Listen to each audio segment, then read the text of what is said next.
जीवमजीवं दव्यं जिणवरवसहेण जैनने देठं देविन्दविन्दवन्दं वन्दे तं सर्वदा शीर्षा।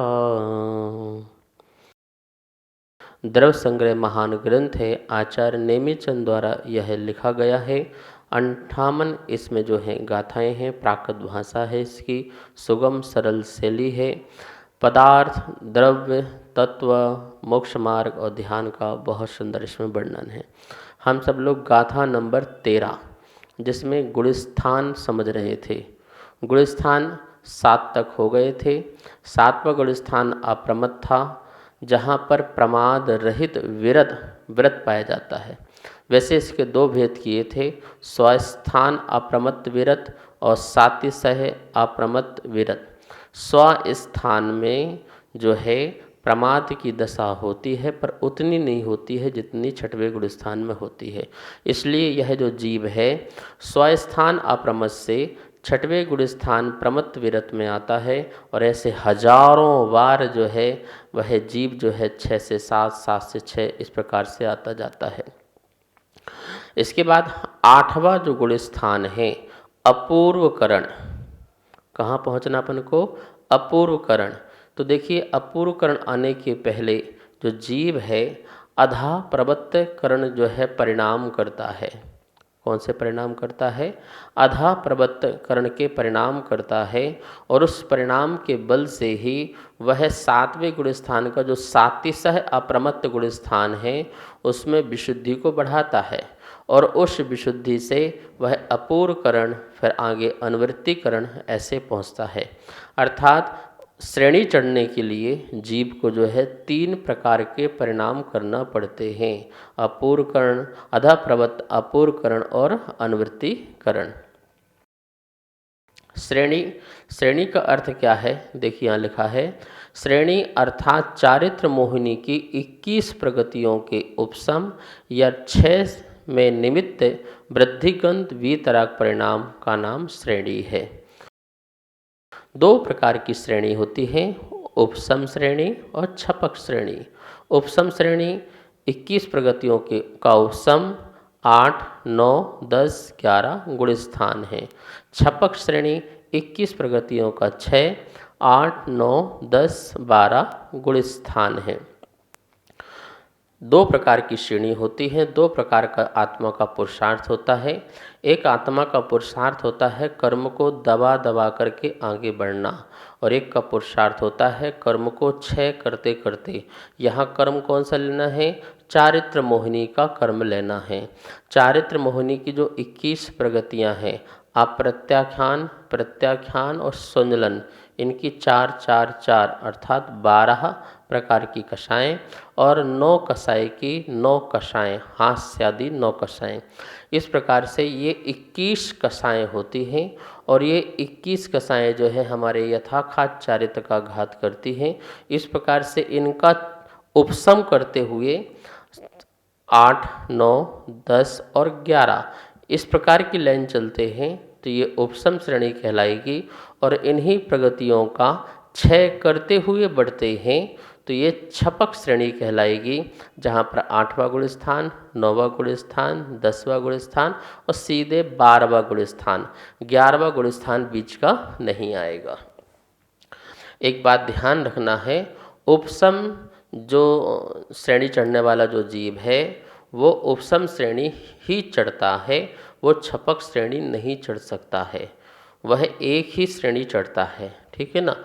लेकिन जिस जीव का क्षय सम्यक्त हो गया है वह जो जीव है उपश्रम श्रेणी भी चढ़ सकता है और छपक श्रेणी भी चढ़ सकता है।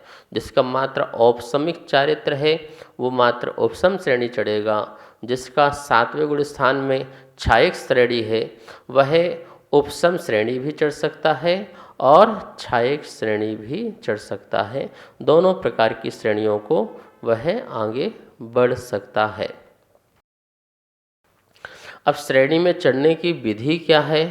तो देखिए यहाँ पर लिखा हुआ है और आप भी नोट कर लेंगे। श्रेणी चढ़ने की विधि, अधा प्रवत्तकरण प्रारंभ करते हैं। सबसे पहले क्या करते हैं, अधा प्रवृत्त करण प्रारंभ करता है जीव, फिर कुछ समय के लिए विश्राम करके और उसके बाद दर्शन मोहिनी का उपशम करे अथवा दर्शन मोहिनी का छपना करे।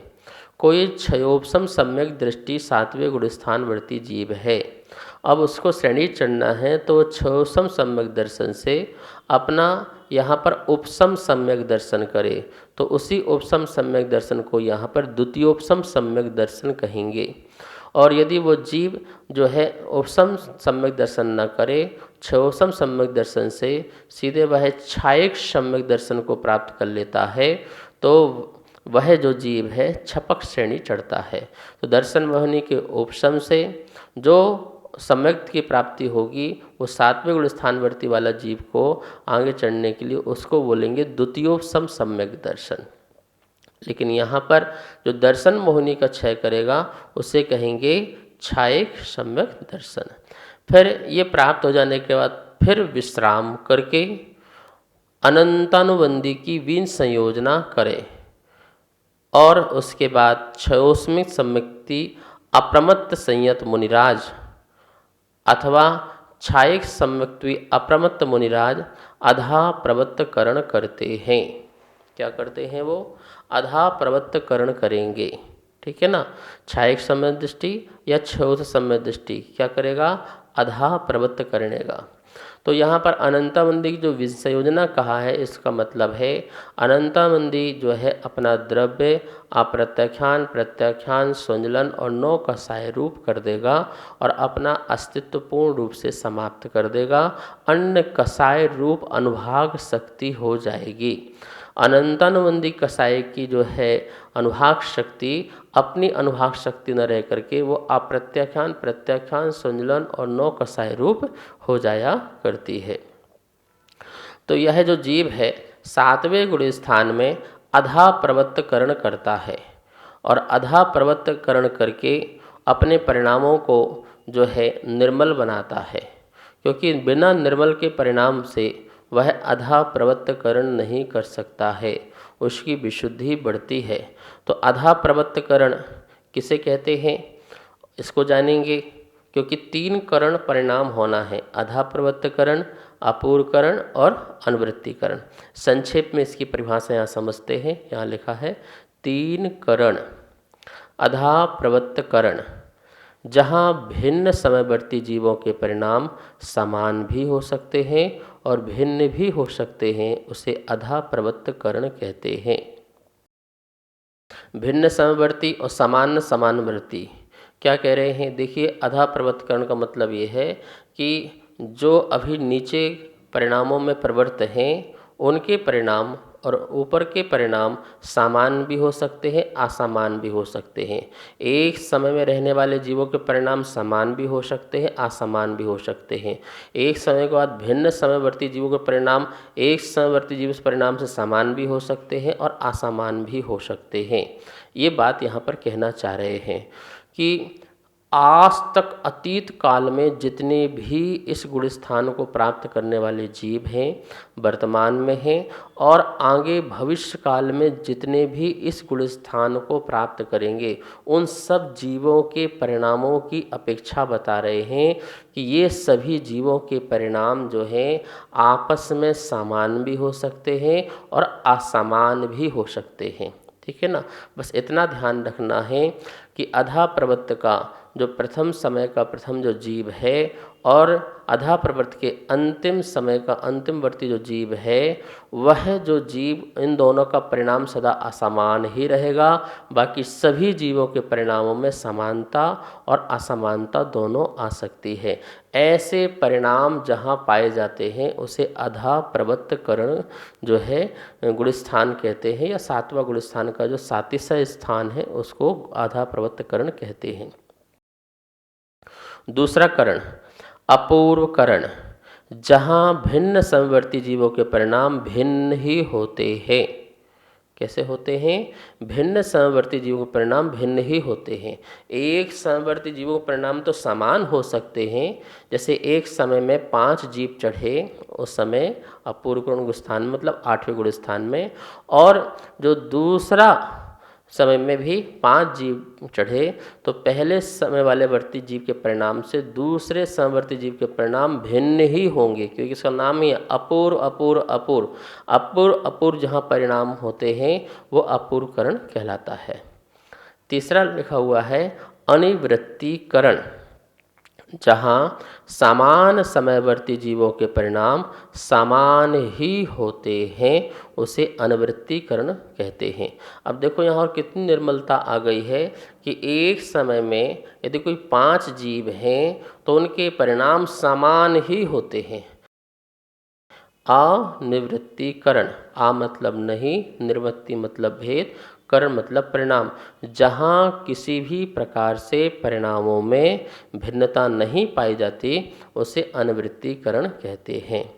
इन 3 करण एक जीव की अपेक्षा है या नाना जीव की अपेक्षा है, ऐसा यदि मन में प्रश्न आता है तो ये नाना जीवों की अपेक्षा से है, एक जीव की अपेक्षा से ऐसे परिणाम नहीं बनते हैं, इस बात का ध्यान रखना।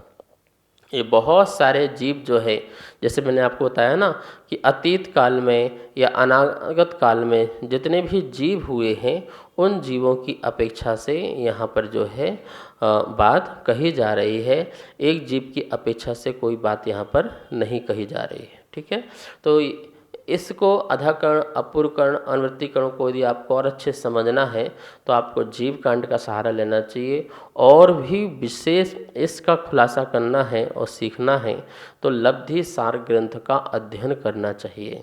लब्धि सार में बिल्कुल बहुत ही अच्छी तरीके से जो है अंक संदृष्टि और अनुकृष्टि रचना आदि अनेक प्रकार की रचनाओं के माध्यम से जो है ग्राफ्स बना करके बहुत सुंदर तरीके से बताए गए हैं। अभी जो हमारे क्लास सुनने वाले जो लोग हैं अभी वो इतना मेरे ख्याल से परिपक्व स्वाध्याय नहीं होगा, इसलिए कठिन विषय को न लेकर के सरल विषय को लेकर के अपन यहाँ से आगे बढ़ते हैं। तो जो यहाँ पर बताया गया कि अनंत गुणी विशुद्धि बढ़ते बढ़ते बढ़ते जो जीव है उपसम श्रेणी चढ़ने वाला और छपक श्रेणी चढ़ने वाला, ठीक है ना। तो आपका 8वां गुण स्थान भी हो गया अपूर्वकरण और आपका 9वां गुण स्थान भी हो गया कौन सा, अनिवृत्तीकरण। अब जो 10वां गुण स्थान है और 10वां गुण स्थान का नाम क्या है, बोलिए, सूक्ष्म संप्राय। सूक्ष्म सांप्राय, सूक्ष्म सांप्राय का मतलब क्या है, सांप्राय का मतलब होता है कषाय, सूक्ष्म मतलब अत्यंत जो सूक्ष्म कषाय रह गई है, क्योंकि अपने पास अनंतावंदी कषाय थी, उसमें क्रोध मान माया चला गया 9वें गुण स्थान में, और हास रति रति शोक भय जुगुप्सा स्त्री वेद पुरुष वेद नपुंसक वेद, ये 9 प्रकार के जो थे 9 कषाय, ये भी अब नहीं है। 10वें गुण स्थान में मात्र यदि कुछ है तो सूक्ष्म लोभ है, मतलब बादर लोभ भी नहीं है। कौन सा है, सूक्ष्म लोभ है। तो सूक्ष्म लोभ कषाय के उदय से क्या होता है, क्या संयम होता है, बोले नहीं, संयम नहीं होता है। सूक्ष्म लोभ कषाय के उदय से यथाख्यात जो चारित्र है वो प्रकट नहीं होता है, क्योंकि कषाय सदा घातक होती है, ये हमने आपको बता रखा है। तो वो इस प्रकार से घातक है कि यथाख्यात, यथा आख्या, जैसा कहा है आत्मा का स्वरूप वैसा स्वरूप प्रकट नहीं होने देता है, क्योंकि जब तक कषाय रहेगी वो अपना कुछ न कुछ असर और प्रभाव जरूर जीव को देता ही देता है। हाँ, ये बात अलग है कि सूक्ष्म सांप्रायिक कषाय के सद्भाव में भी जो संयम है, कौन सा संयम है, सूक्ष्म सांप्राय नाम का चारित्र है, उसका घात नहीं होने देता है। उतनी विशुद्धि तो बहुत जागृत है कि जहाँ पर जीव जो है पुरुषार्थ करके या तो लोभ कषाय का उपशम करेगा या फिर जो है लोभ कषाय का क्षय करेगा, उपशम करेगा, तो वह जो जीव है 11वें गुण स्थान में पहुंच जाएगा, और क्षय करेगा तो वह जो जीव है 12वें गुण स्थान में पहुंच जाएगा। संजलन कषाय 6वें गुण स्थान से जो 10वें गुण स्थान तक उदय में रहती है, तो वो किस प्रकार से रहती है ये भी हमको समझना चाहिए। 6वें गुण स्थान में संजलन कषाय का तीव्र उदय होता है। 7वें गुण स्थान में संजलन कषाय का मंद उदय होता है।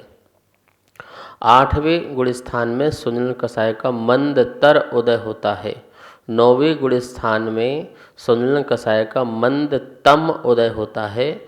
और 10वें गुण स्थान में जो सुनील कसाय है उसका सूक्ष्म रूप से जो है उदय होता है, मतलब बहुत ही अत्यंत सूक्ष्म रूप से, ठीक है ना। तो ऐसा जो है अंतर होता है। और चारित्र की वृद्धि तो आपको पता ही है कि 6वें गुण स्थान में जो चारित्र है उससे ज़्यादा विशुद्धि जो है 7वें गुण स्थान में, उससे ज़्यादा 8वें, 9वें और 10वें गुण स्थान में, और फिर 11वें गुण स्थान, 12वें गुण स्थान में चारित्र की जो विशुद्धि है वो बढ़ती जाएगी। सामायिक छेदोस्थापना जो चारित्र है इससे अधिक जो विशुद्धि है वो सूक्ष्म सांप्राय चारित्र की है। और सूक्ष्म सांप्राय चारित्र से जो अधिक विशुद्धि है वो यथाख्यात चारित्र की विशुद्धि हुआ करती है। अब हम लोग गुण स्थान में 11वें गुण स्थान को पहले पढ़ते हैं। 10वां गुण स्थान हो गया। 12वां गुण स्थान, 11वां गुण स्थान। 11वां गुण स्थान क्या है? इसका नाम क्या है? उपशांत कसाय छद्मस्त वीतराग इसका नाम होता है। वैसे शॉर्ट नाम क्या है? मोह का उपशम होने वाला, उपशांत मोह। क्या नाम है? उपशांत मोह इस गुण स्थान का नाम है। मोह बोलो या कसाय बोलो, उपशांत कसाय ऐसा भी कह सकते। देखो यहाँ लिखा है उपशांत कसाय गुण स्थान।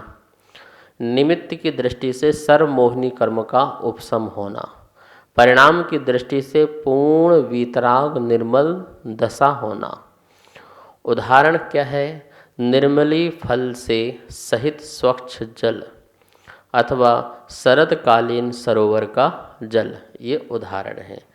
यहाँ ये कहा जा रहा है जैसे पानी गंदा है तो फिटकरी घुमा दीजिए तो गंदगी नीचे बैठ जाती है, ऐसे ही जहाँ कषाय पूर्ण रूप से नीचे बैठ जाती है, अथवा जो सरोवर का जो जल है शरदकालीन में जो बिल्कुल जल स्वच्छ हो जाता है और गंदगी पूरी नीचे बैठ जाती है, तो ऐसा स्वच्छ जल, ऐसी स्वच्छ आत्मा जहाँ उपशांत कषाय या उपशांत मोह, जहाँ पर अच्छी तरह से कषायें शांत हो गई हैं, अर्थात अपना असर नहीं दिखा रहे हैं, अंतर मुहूर्त तक जो है वो अपना परिणाम नहीं देंगी, अपनी कषायें जो है वो उदय में नहीं आएंगी, तो आत्मा को जो है किसी प्रकार से परिणाम फल नहीं देंगी, उसे उपशांत कषाय कहते हैं।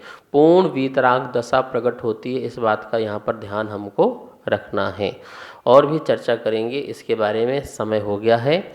आइए माँ जिनवाणी की स्तुति करते हैं। वाणी के ज्ञान ते सूझे लोकालोक, सो वाणी मस्तक नमो, सदा देत हूँ धोख, सदा देत हूँ धोख। सबको बहुत बहुत मंगल आशीर्वाद। इस कार्यक्रम के पुण्यार्जक थे श्री खंडेलवाल दिगंबर जैन मंदिर, राजा बाजार, कनॉट प्लेस, नई दिल्ली, एवं श्री खंडेलवाल दिगंबर जैन मंदिर, वैदवाड़ा, दिल्ली के अंतर्गत खंडेलवाल दिगंबर जैन पंचायत, दिल्ली।